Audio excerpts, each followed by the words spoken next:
is up, my AoE anarchist Risen Dragon here with something new today. We are going to be doing an analysis of a cast that I did last night for the T90 Community Cup, the Militia Losers Bracket set between DHR, aka Dhruv47 and Crystella.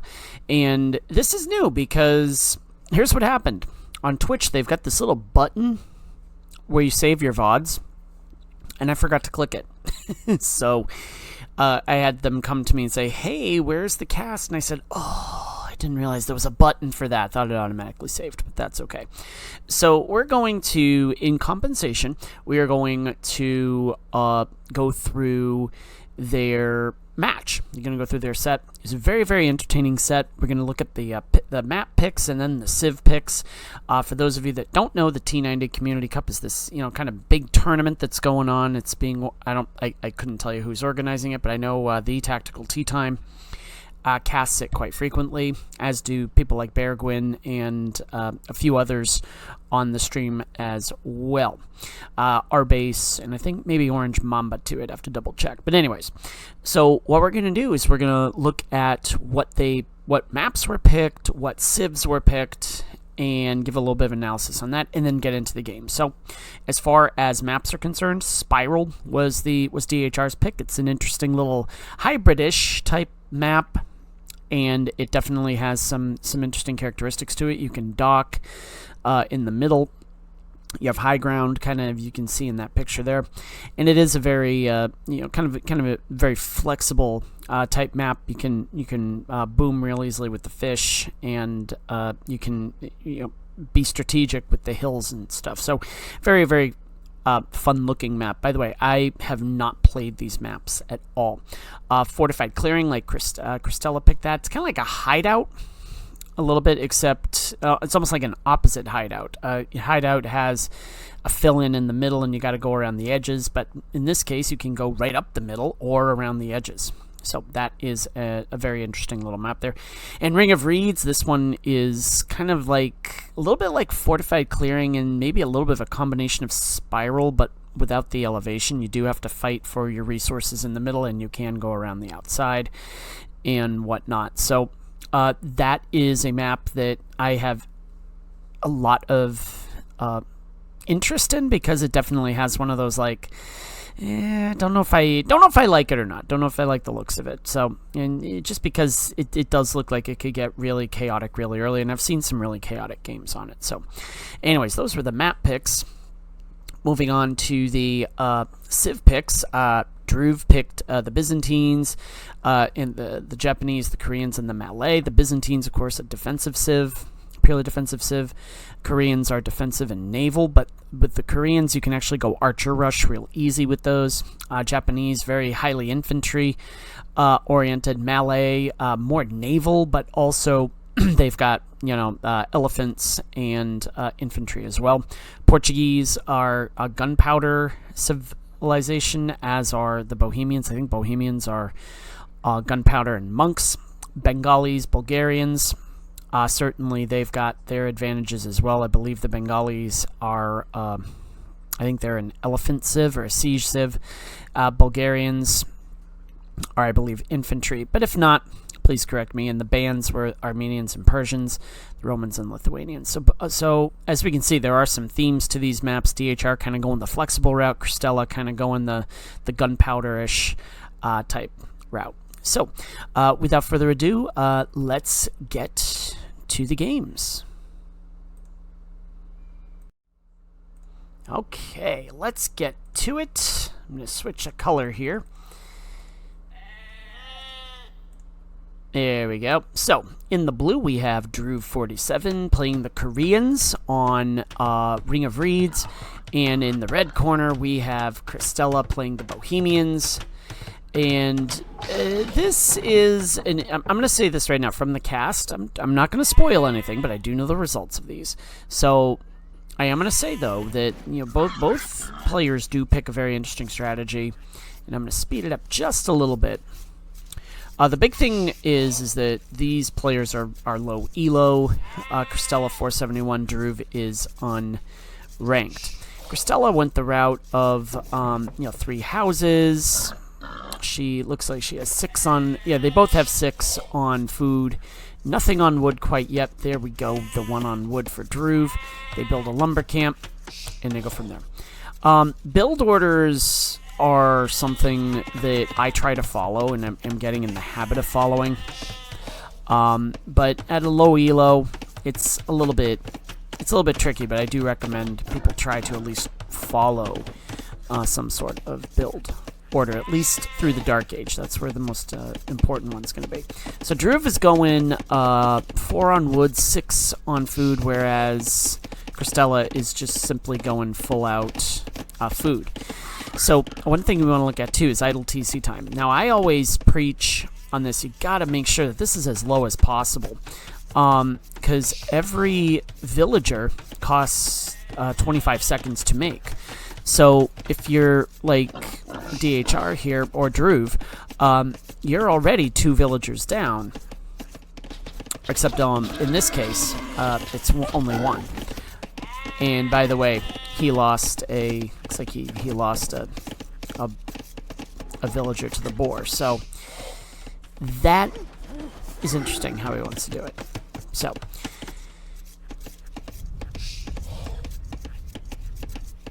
and again, at low elos, you want to make sure that you're getting the lowest TC time as possible. They go with a mill here, and I think that Crystella's looking to do the fish. There's some shore fish here, so there's a food source there, and that's indeed what she is doing.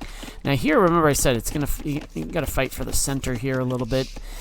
There's not a lot of a gap between the two, so there is that.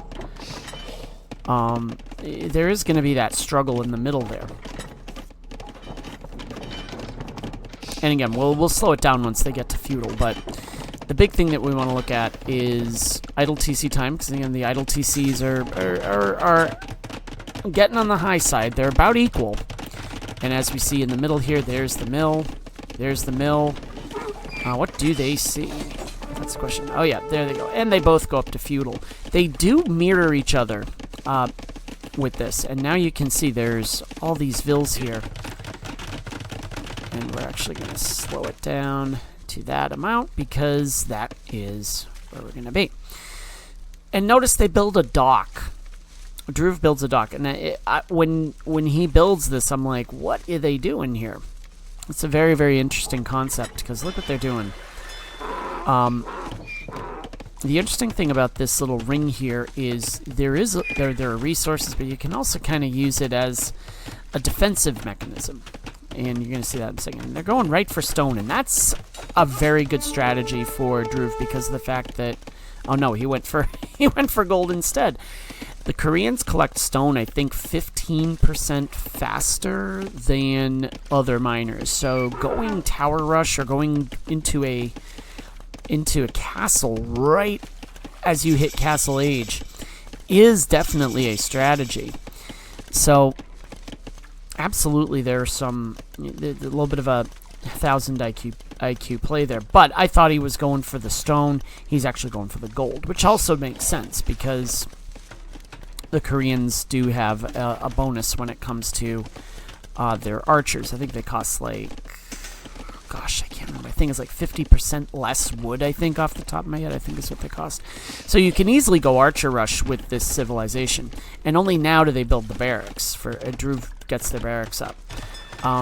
Whereas Crystella doesn't look like they have anything going up as far as that is concerned. Now, they build a war galley.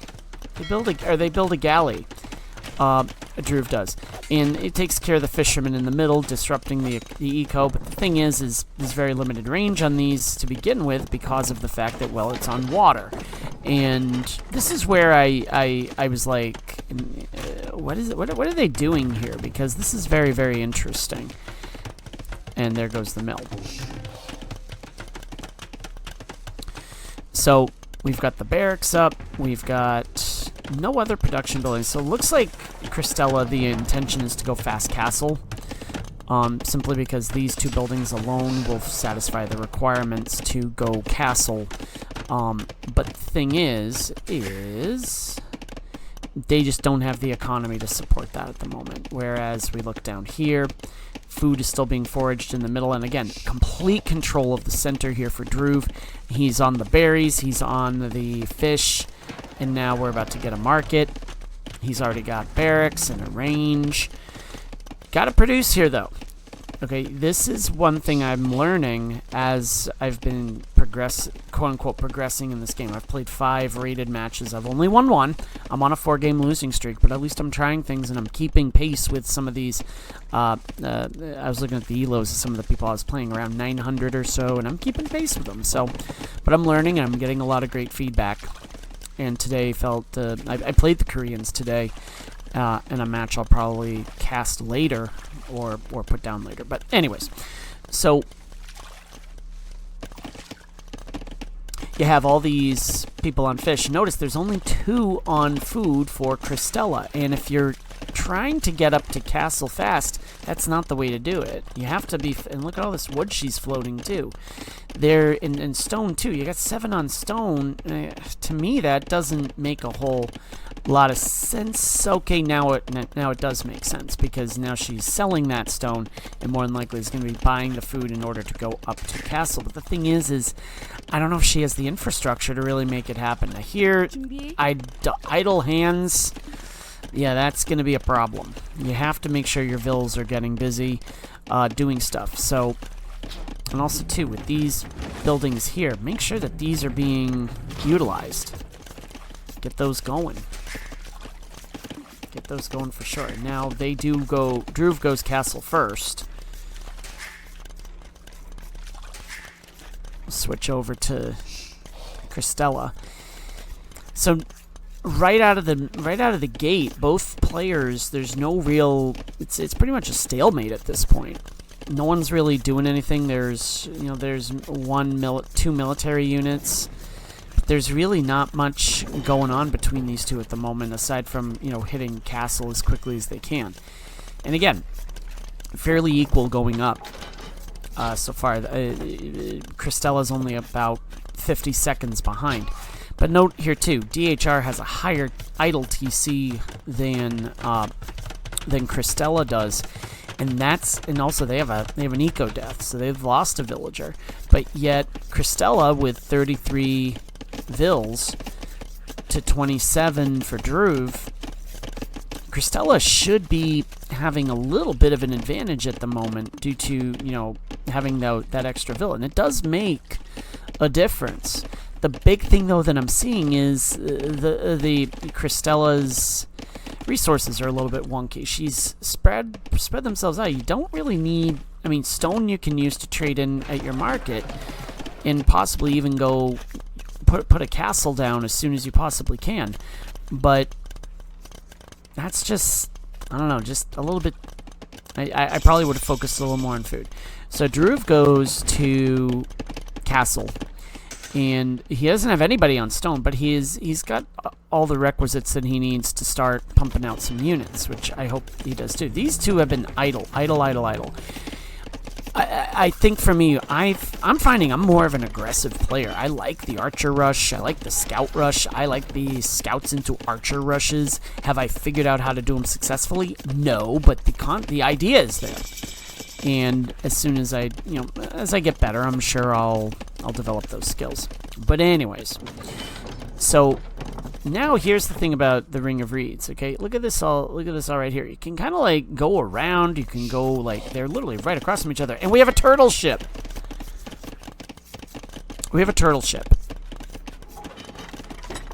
And watch what Dhruv does with this. This is interesting. He just starts to chip away at the palisade here, opening up some space. He's finally getting some units down, and turtle ships are pretty boss. But now here comes the castle, and this castle is a great idea for Crystella. It's forward. It's got the right idea, and the problem is now these units should be going in to try and stop that. There's a hole. Use it. Utilize it. Go for the hole. It's a racing term. Go for the hole.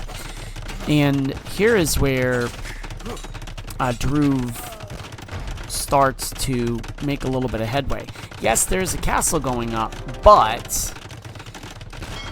And again, when I was casting this, I'm like, what is he doing with a turtle ship? And the people were looking at it too, being like, what is the idea here? And now that turtle ship, unfortunately, is going to go bye-bye. Because, oof. It's a fun fact. There was one point a battle, I think it was in the Netherlands. It was between the French, I can't remember who it was, but one of the opposing sides was harbored, and there was a freeze overnight. Their ships were literally frozen in the bay where they were kind of holing up, and they were quite literally defeated by cavalry. The cavalry just walked right up to the ships and demanded their surrender, and it was just one of those, like, I think it was the only time in history that a cavalry defeated a navy, and it's kind of like one of those, that's a weird history thing, but I'm a history teacher. That's what I do. So, got a siege workshop going up, which I think is an interesting idea because of the fact that we don't have we don't have an army. Crystella doesn't have an army yet, so that is definitely a good option. Just, break out the heavy guns, but now you got to do something with it. You get this productive unit, and now do something with it. And then you have another turtle ship. We have another turtle ship, and down goes the gate. Okay, so, and we're getting wheelbarrow for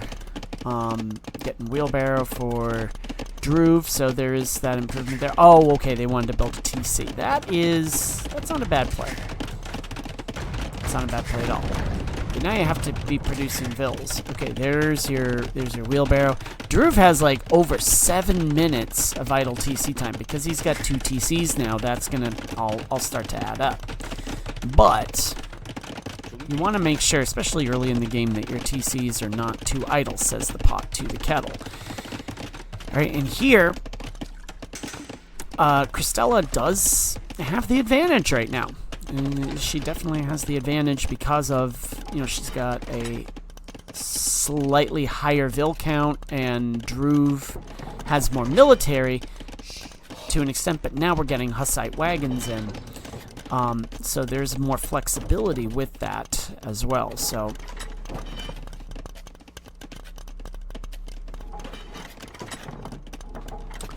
anyways, and again, it's fairly evenly matched as far as score is concerned. Let's see here, military there, yeah, military. So Dhruv needs to do a little bit of military. Now here is where efficiency comes into play. Crystella wants to build a mine, or mining camp, but doesn't quite get it close enough, and now these vills are going to walk around. There's a little bit of a lack of efficiency there. All right, but again, we're talking, some lower elo players, and that is to be expected. And I know this because I am a low elo player. So we got some research going on here, gold mining, which will improve the gold mining efficiency. And now here is where I'm like, what is Crystella doing? This, when we talk about castle placement, this is not a good castle placement. It's out of the way. I can understand a little bit of the mentality, but look how much it's gapped here. Look how much of a gap. I mean, there's no way that you're going to have to wall this off or figure something out here to defend this. As we see chemistry and Wagenburg tactics coming into play for Crystella. But this castle is just way too out of the way. If you put it like right here, it's a pretty, it's still not the greatest, but it's still an okay placement. You put it somewhere, maybe even a back defensive castle right in here.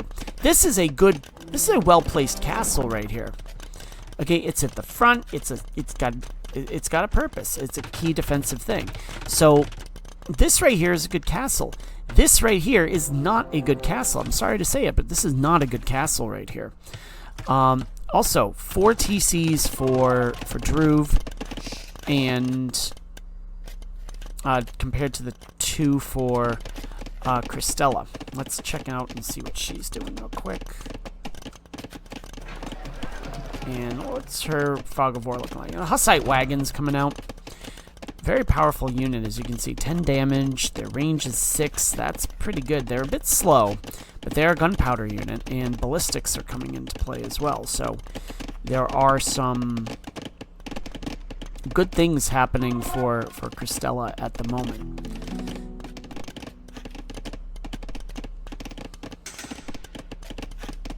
I'll save you a monastery. There's a monk. Get relics. That's one thing that I'm finding in my games. I have not been collecting relics, and nor have I really been producing monks because I've just been focused so much on upgrading and production. So balance is definitely something I need to work on in my game. And there goes the turtle ship, taken out the scout with one shot. Ouch! So now Crystella's like, oh, he's got another turtle ship. And when I saw that in the cast, I was like, what is he thinking here? But look at all this. Look at this army here. We have a fishing ship that's being produced. We have some skirms. We have some spearmen skirms. We've got some war wagons, which is the unique unit for the Koreans. We have a monk, and we have 2 mangoes, and a turtle ship, and a galley. The term AI army comes into play here. Okay? Whereas Crystella has 12 Hussite wagons, 2 monks, and 2 scouts. And look at this now. The Vil count, much higher. The Vil count is much higher for DHRUV. This is going to be an advantage once he starts building up an economy. He's floating a lot of wood right now, and Crystella needs to click up to Imp. She needs to click up to Imp. She needs to get there. I don't know if she knows what's happening, but there it is. Okay, now she goes up to Imp. But and again, they're very evenly matched as far as their uptimes are concerned. Idle TC, DHRUV has a little bit more time there in this particular match. So definitely some advantages that each has. So again, this is a good castle. This one not so much. This is a decent castle. I'm just gonna put it out there. If you put it back here, I don't think it's that bad. I think if you delete the mill and put it right there, you chop down these trees, then you're okay too. In fact, maybe even a little bit better. We have another TC going up here, getting on the gold. We have a TC there with some farms and some wood, and of course our home TC right there. So let's see what happens. And now we got the Hussite wagons here. She's going to try and sneak around the back, and that is not a bad strategy. She sees that it's fairly open so far. She's scouted this pretty well, and certainly Crystella looking to do some damage here. But here's where I think the tentativeness to attack comes into play. Here comes the scouts. They see the market, they see the mango shop, they see the dock, they see the mill, they see the turtle ship. Oh. Oh, jeez. Can you imagine a scout cavalry being taken out by a cannonball? I gotta imagine that's gotta leave a mark. Here come the Hussite wagons. Let's see what happens here. So there we go. Some very nice flanking attack. She's going after the Vils. That's a good strategy. Going after the eco, always a good idea. But here's where, okay, good. There we go. We got one or 2 eco kills there. But here's the retreat. Okay, now they see, okay, they've got the town center here. Start going for some of the farms here. Yeah, there you go. They go for the houses. Start going for some of the farms. Start taking care of some of the eco. Here come the war wagons.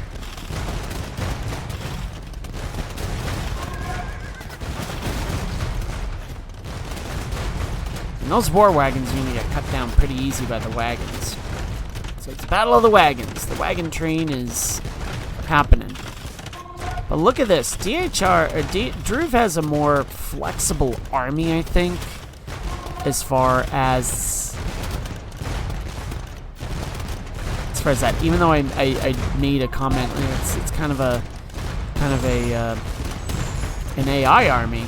It still is going to prove effective, because you can counter a lot of things. And the Koreans are, in their very description, a defensive civ, as the mangoes are starting to come in, and those Hussite wagons are going to be hurting. And we got trebuchets. That forward castle is gonna be gonzo in a moment because we got the trebs. We got the trebs.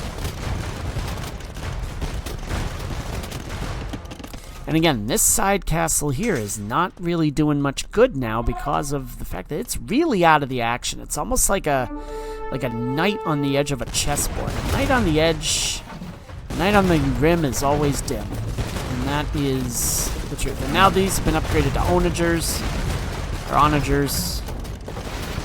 And those wagons are going to be not much for the world. And now here's where DHR starts to, or here's where DHRUV starts to pull ahead. All right, they're able to counter these units and do so in a way that is, you know, rather effective. Now the wagons, I would like to, it looks like they have armor upgrades, and that comes though with the, you know, Koreans get archer upgrades for free. I don't know if the war wagons count as archers. I think they count as cav archers. But down goes a TC, but at this point that's a moral victory because DHRUV is starting to run away with this game. Because now he's taken down a castle, he's got all this, he's got a better economy. Here, floating lots of resources for Crystella. Crystella's got a lot of gold. She can be using this to spend a lot on units, and there's no unit production here. She doesn't have any. She has some light cav. She has some Hussite wagons, but those are it. You gotta be spending this, or at least buying stuff. You should be throwing a castle. Oh, she does get another castle up, but what is DHRUV doing here? DHRUV, you see the castle? Oh, okay. I think they're gonna treb it, so that's gonna do it for that. Looks like we got an upgrade going here, Cavalier upgrade, and the castle's gonna go up, but it's gonna be weak.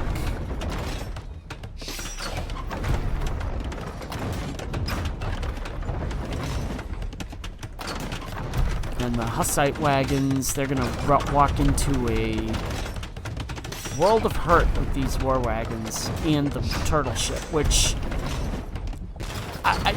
I was being a bit critical of it when I saw it last night, but this is one of those like really high IQ moves that, and again, the castle looks like it got taken care of. Or did it? No, yeah, it did get taken care of. So now the trebs get packed up, they're gonna move on. We have an onager coming with us. And now the base gets invaded.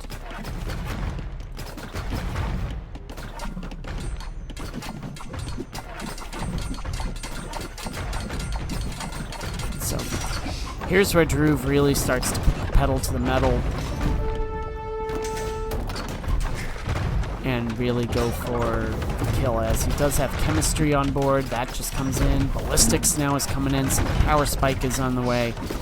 And the only downside to the war wagons is they act like scorpions, but they don't have the pass-through damage that the scorpions have. So that is definitely a little bit of a downside. But in the end, to quote Linkin Park, in the end it doesn't really matter because the DHRUV is well on its way to a win here. And again, it's just about the placement of your forces. And now things are going to start to get run over. And oh yeah, there you go. TC in the middle, and now you go start to take down universities. And man, think of the college kids. But anyway, so now we get, you know, we've got some. It's going to read Skirmaker. No, it's just a Skirmaker. And now again, kind of a almost like a too little too late sort of thing for Crystella here, as the good game is displayed. And there's the concession from Crystella. So 1-0 for DHRUV and Crystella. As you see, DHRUV basically had control throughout, and again, Crystella just didn't put the castle in the right place. A very, very early loom for Crystella. Usually you get loom right before you go up to feudal, so in the future you probably want to get that before this should be kind of like right in this general region here instead of all the way back here. One thing about DHRUV that I liked is he got double bid axe right away, and then he went into horse collar. That, of course, helped his efficiency getting up to a castle age. They did go up around the same time. A little bit of an edge to DHRUV, but also, too, he starts to get wheelbarrow. Crystella goes with, the husbandry stuff. And eventually, she gets some of the upgrades. Fervor for the monks that never really got used. Elite Hussite wagon came in a bit late. Halberdiers came in late as well, but also too chemistry and ballistics came in. They also came in for Crystella as well earlier. As far as military is concerned, a lot more kill to death ratios, resource to death ratios as well. No conversions, no desertions. Again, Crystella collected a lot of gold, but really just floated too much of it, and probably could have used that to buy resources to keep up. You got to pay attention to those things. Exploration, they got a lot of the map explored. APM, GEPM. Still trying to figure out what these mean, but that's okay. But anyway, so let's go to the second game of the set. Catch you on the flip side. And we are back with the second match of this set. DHRUV is in the red, and Crystella, I'm going to keep her in the teal, or the cyan. That's my favorite color, by the way. So we're going to keep her in that. This is Fortified Clearing. Again, it's kind of like a reverse hideout almost, instead of having like a fill-in in the middle and then you go around the sides as a hideout does. This is open in the middle, but yet these are rather heavy stone walls. And DHRUV playing the Malay, which real quick is research time.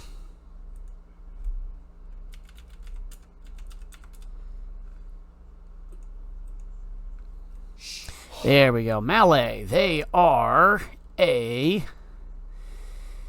they're infantry and navy, whereas the Portuguese are, kind of a gunpowder-oriented civ. So this is going to prove to be a very intriguing matchup, I think. And when you have matchups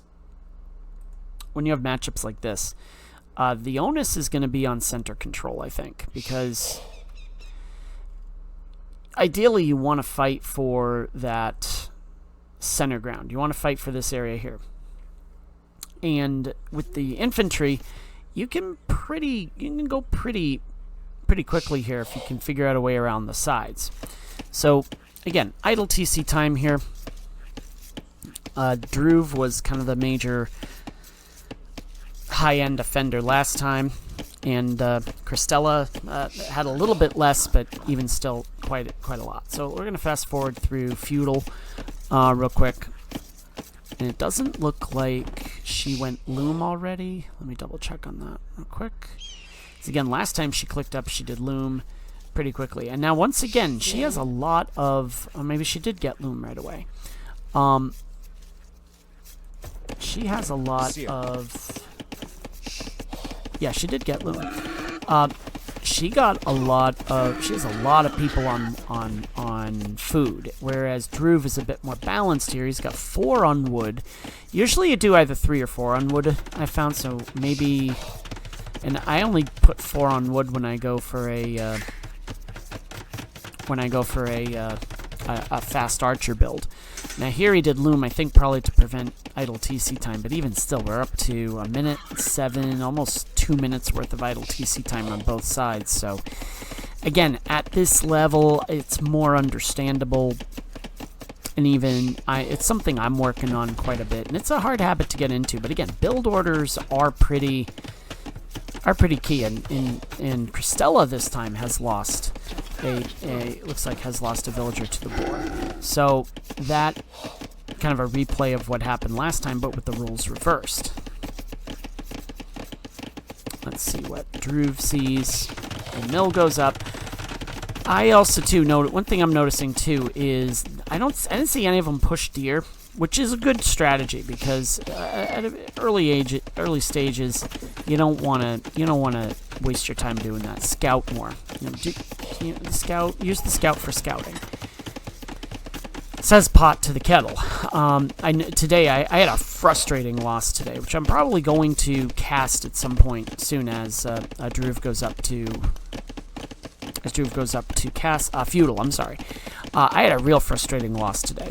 I was playing the Koreans against the Celts, and I had a really good plan. And the problem is I kept attacking the same dang spot, and I could not adjust. If I had scouted just a little bit to the east, I may have had a better chance. But I set up shop and just tried to pound my way through right off the bat. So. It was frustrating, but at the end, a lesson learned. And like I said, I'm keeping pace with some of these mid-elo people, like high triple digits, low quad digits. So I'm keeping pace with them. So as that villager's an absolute bear, taking that bear down. All right, so here she's already walled off, and here we're going stone wall for Dhruv. That is an interesting strategy. That's something that I did when I was in college.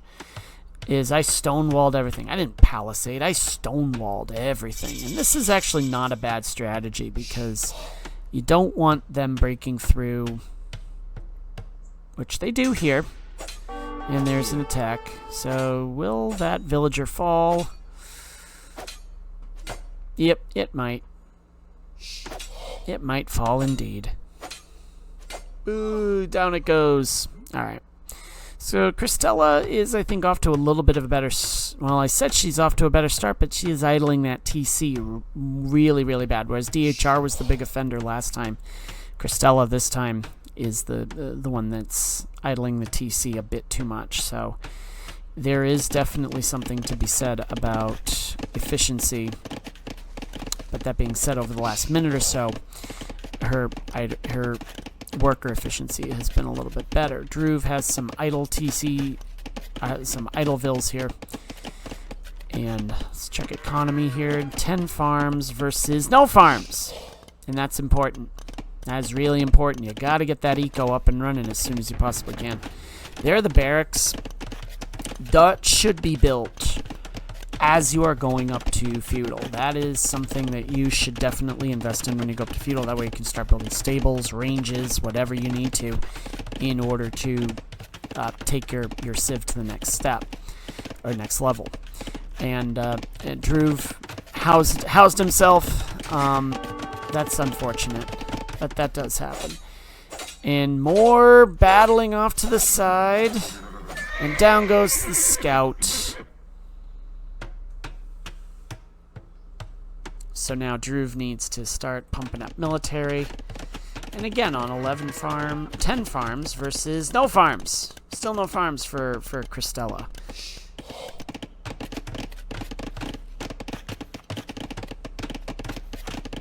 And again, it looks like she's going for a fast castle setup, maybe? Trying to get the... Yeah, now she goes castle, but again... Using the... Yeah, okay, yeah, using some of the stone to, I think, purchase that. So, I can't remember if the Portuguese have a unit there. But anyways, okay, so now she starts to wall off over here. Doesn't quite see... Let me click on this real quick. Does see the wall here. So maybe she might want to next time try to, put something maybe closer there, but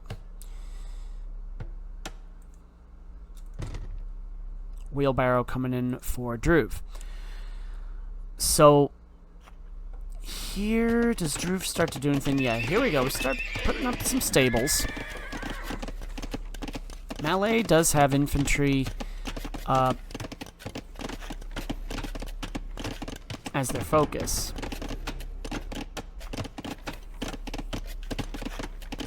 So, but Dhruv, I think, has again, just a much better economy at this point. It's more balanced. I mean, Crystella does... You don't want to have that much on stone. Yeah, she's going to hit castle quick, but what is she going to do with all those resources?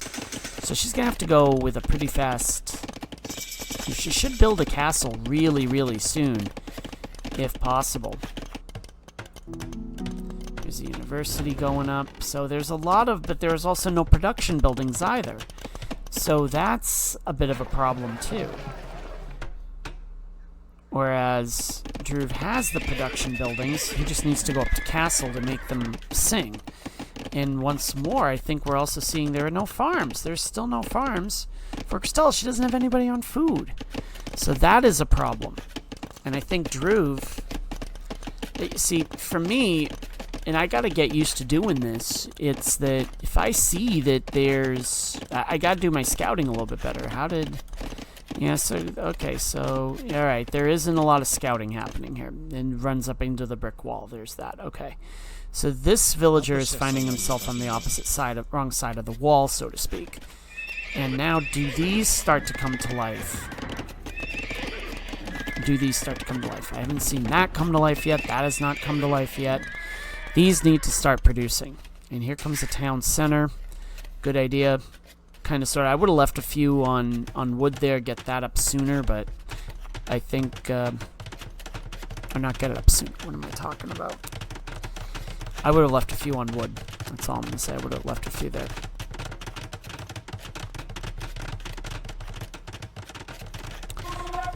And again, oh, here come the elephants. Here come the heffalumps. Battle elephants, the chunky tankers.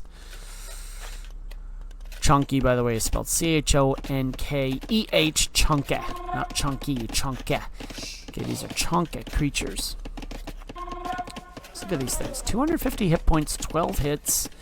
Looks like it looks like did they get an upgrade? Did they get... Yeah, so looks like, well, fletching, no, there hasn't been that. There is chainmail armor. Forging has not been researched yet, but 7-0, and also 15 vil lead for DHRUV. This, at this point, is where I would start just... Now, of course, I don't know how much she has, but based on the score here, I'm just going to start taking advantage. I'm just going to try to pound through some of these walls. Get a gate here or something, or delete a part of this wall. Just start going over here. And do we have another poorly placed castle? Yes, we do. We have another castle that... This... I'm trying to sound... I want to be constructive here. Okay, the elevation works, but the placement... No, it's got to be... I don't know, I think it has to be somewhere here. It has to be more centralized. I think you have to fight for the center, and you have to make sure that you get control of this area here. I would have even built it maybe right here to deter any attacks going through. You've already walled off here. You don't need this protection here. And also, too, this is really far away from the action. Yeah, the organ guns are going to come into play, but they're not going to do much good on this side of things. Whereas here, DHRUV's just chilling. He's got 6 battle elephants ready to go. Let's get it going. Again, using the market, Crystella using the market, but no vills being produced. And DHRUV has done pretty well with keeping up with that production. Murder holes. I gotta say, hey, it might be a meme thing, but murder hole's very effective. Fletching, husbandry, yep, gotta have that. You gotta have the. We want elephants. We want heffalumps that move fast. We want those that move fast. Husbandry's coming in. Keep producing. What are you doing? 5 more elephants. You throw elephants their way, it's gonna, and look at this too, the resource lead is over 5k. So, this is where you need to attack, I think. This is where you really need to kind of look at the score and say, yeah, let's go for it. Let's just kick out the jams and go. And here comes the siege workshop. No, monastery. I'm sorry, that's a monastery. So the monks come into play.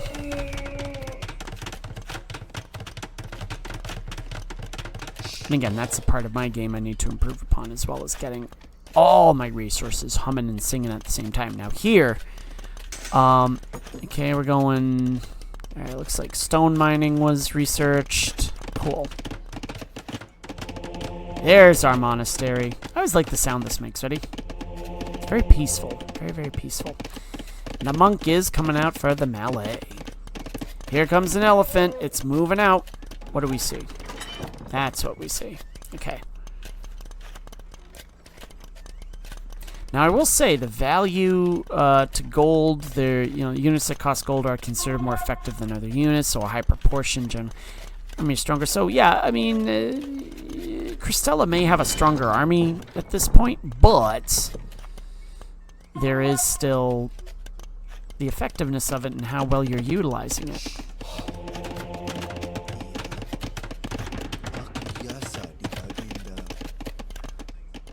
A relic is collected. Again, relics do generate a small amount of gold, so you have that passive income. That is very important late in the game. Now here, I would move a few of these off of the stone end. That's exactly what DHRUV does. And that castle is not the worst. Not the worst. I probably would have gone for more map control. Maybe this hill right here. Yeah, it's a little bit forward, but this hill right here just definitely speaks volumes to me. I think you put something right here on this little hummock, and it's definitely going to make this person's life miserable. So, and you have the elephants to back it up.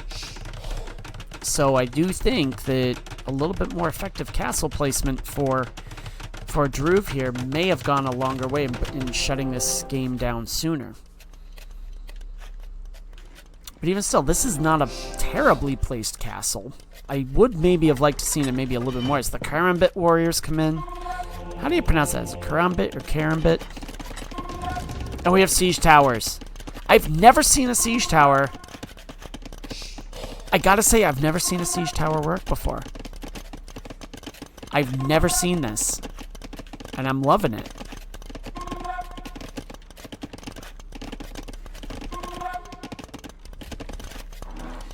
Karambit warriors are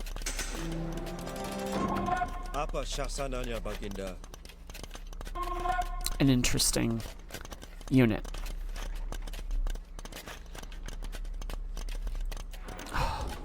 Now here's where I think, okay, now here we go. Here comes the siege tower.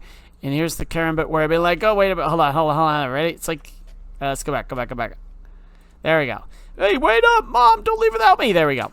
All right, off we go. As Bodcanero comes in for Crystella. But again, you're... Hey, wait for me. Ah, there we go. We're back. All right, so, but again, the Bodcanero is only effective... does it affect organ gun? That's the question. Now, here we go. Hop in the wall. No, that's not what they wanted to do. Let's try that again. Try again. There we go. Now it's on the opposite side. Karambit warriors, 1.2 for movement. And they walk into the organ guns. And a monk too, but they are going to get a few kills here, I think. But look at those damage that the organ guns can do. Yep. And look how fast these Karambit warriors are. That is a fast unit there. Town bell is rung. Karambit warrior goes down. But now here, what he needs to do is start picking off miners and start like gold miners, stone miners. Start picking those off. So ruining that economy, but also getting a really nice lay of the land for their base. And again, the Vil lead and Crystella has housed herself, whereas DHRUV is using just a little bit over half of his pop resources. So you're getting a lot of great information from these Karambit warriors. And Also, too, 4 relics. Those relics are going to start... And they start attacking the... Now, here's where you need to... Yep, right there. There you go. Start picking off the villagers. Start picking off villagers. Organ guns! But again, seeing that Crystella is really putting all her eggs in one basket, so to speak, as far as the organ guns are concerned. Whereas the, DHRUV is a little bit more varied here. A little bit more monks, which I like to see. But the battle elephants, those are going to be massive, figuratively and literally. Because they can do a whole ton of damage. And he's producing, looks like he's got 12 of them. But again, it's good to see. And elite battle elephants are now coming into play. That is going to be another massive upgrade as well. He had the resources to do it. If you got it, spend it. And speaking of which, you gotta put a castle here in the middle. Map control is a major thing. One of the things that I learned in my game today, of the Koreans versus Celts, I placed a castle well within the reach of my opponent. And the problem was I put it too far away because I was afraid it would get picked off. So, didn't have the resources to do it. So, the big thing, and now we're going for all the eco upgrades. And yeah, foraging you're going to need. Crop rotation, absolutely, that is key to sustaining your economy. But the big thing I learned was I probably could have put it a little bit closer, as the elite battle elephants are now a thing. The foraging is going to be a thing. Gold mining is going to, or gold shaft mining is going to be a thing. There it is. This is going to start to be a really strong advantage for DHRUV. He's got trebs now coming in. At elephants, 20 of them. Yeah, this is... All he has to do is pull the trigger here, and it's going to be game over. Crystella's going up to Imp, but it's going to be kind of like a Pyrrhic victory, or moral victory, so to speak. I hit Imp for the first time in a rated game today myself, and I still lost, and it was kind of rough. But, just, again, learning the game and teaching the game, using some of my knowledge from what I already know, and also my chess background, certainly... It does help. It really does. But application, it's a completely new skill set. But here, I would get a lot more aggressive. I know they've got organ guns, but I've got a bigger, chunkier unit. And that, to me, is just... Well, you gotta kind of take that in. That's a 6. Yeah, the range is a bit long, but the point is that there's quite a bit of stuff you can do. Oh, can you treb this? What's the range on this thing? 16. You might be able to treb that. What are you using the siege tower for there, kid? I'm getting Karambit warriors down. But look at the score here. This is just a runaway. It's an absolute runaway. Yeah, she's got higher military, but the resources just... Yeah, you gotta produce more elephants, man. Way more. Start putting Karambit warriors in there. There we go. Excellent. Those get produced fast, too. Woo! Those suckers fly, too. Imp is coming up.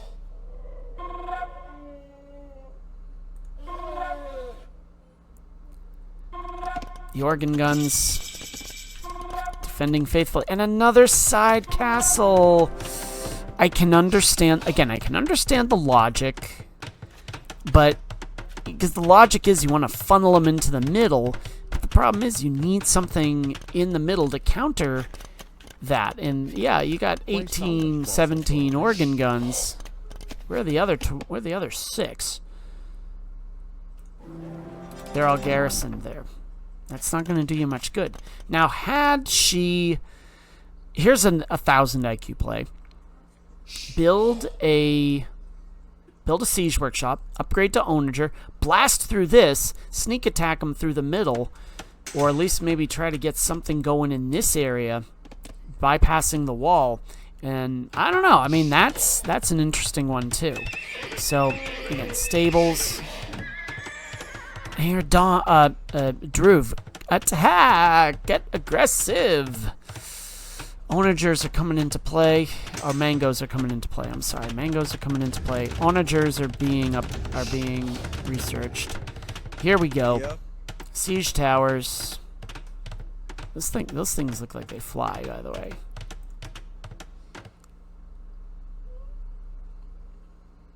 There are the organ guns.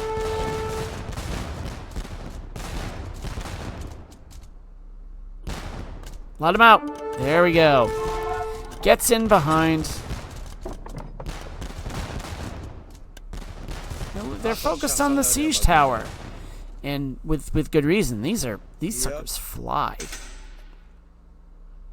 All right, I'm gonna call the UN the hotline after this and report war crimes. But again,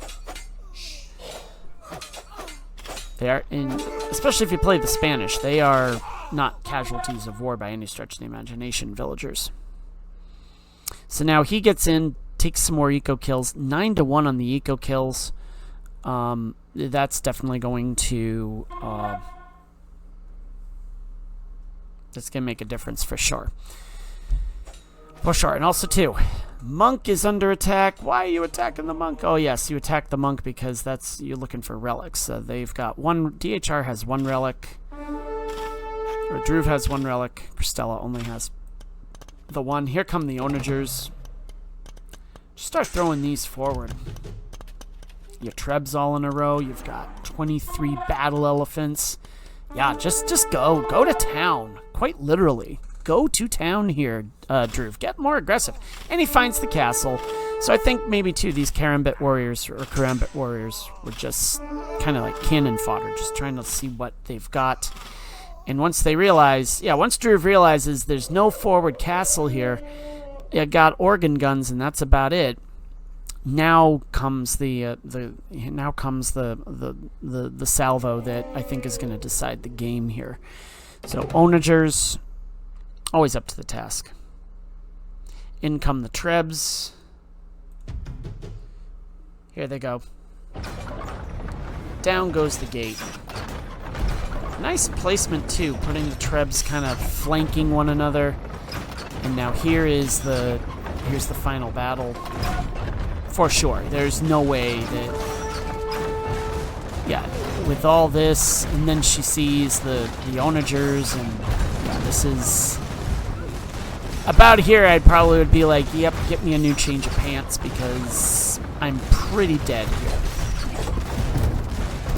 Oh, and the onagers just slamming down the organ guns. I mean, this is just an absolute slugfest. And it's one that... Now here you gotta be careful. The onagers can take out the units, and the good game is called. With good reason. There's no defense. No defense.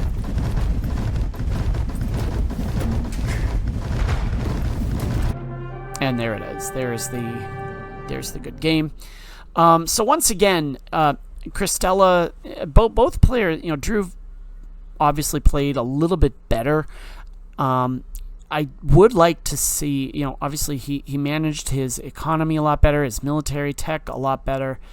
With Crystella, I think where I would try to improve a little bit is placement, flexibility of forces.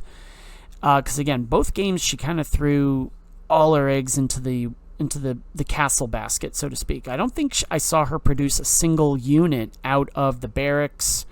I don't even think she built a barracks, to be completely honest, going back through both of those games. So you have to be a little bit more flexible and build up your army, little by little, mixing a little bit of, countering units in, because you built nothing but Hussite wagons and then nothing but organ guns in your last game. Whereas DHRUV spread out his resources. He built a lot of battle elephants, but he also used his castle. He also utilized his monastery. And again, getting the tech upgrades was obviously quite important as well. As you can see, feudal... they went up to castle around the same time. There was quite a bit of a big gap between that and imp, almost 10 minutes. So clearly there, and the economy was also not the greatest as well. As you see, Dhruv got the important horse collar and double bit axe, as well as some of the mining and the wheelbarrow and the plow and the saw, and then eventually handcart, and then it's pretty much, that was also pretty dominant as well. Anyway, so between these two, I would say for Crystella, some of the things I would work on is castle placement and placement of your forces, and also spreading out your forces a little bit more. And don't go for a fast castle, I think that I really do think that there is a benefit to fast castle, but at this level, I don't know if the benefits outweigh the risks. So what I would suggest is maybe find a build order that is rather straightforward and easy to follow. Survivalist and Morley games and Hera, they've all got great beginner level build orders as well. Dhruv, I like some of the high IQ plays. That turtle ship in the first match I was like, what in the world is he doing? And then I'm realizing, oh yeah, that's what they're doing. So it's kind of, Dhruv makes you think, but also too, I like the way that he spread out his forces. He used siege towers, which I've never seen before, and a good mix of stable units, siege, and some he used Karambit warriors to get in behind. And using the Karambit warriors was actually a really good touch because they were able to cover a lot of ground in that. So this is for Dhruv and Crystella because of the fact that my Twitch VOD didn't save. So hope you like it. Hope you gained something from it. And for those that watched it, thank you for watching. Really appreciate it. Until next time, my AoE anarchists, may all your arrows ring true, and happy hunting. Risen Dragon is out. Enjoy the rest of your Saturday.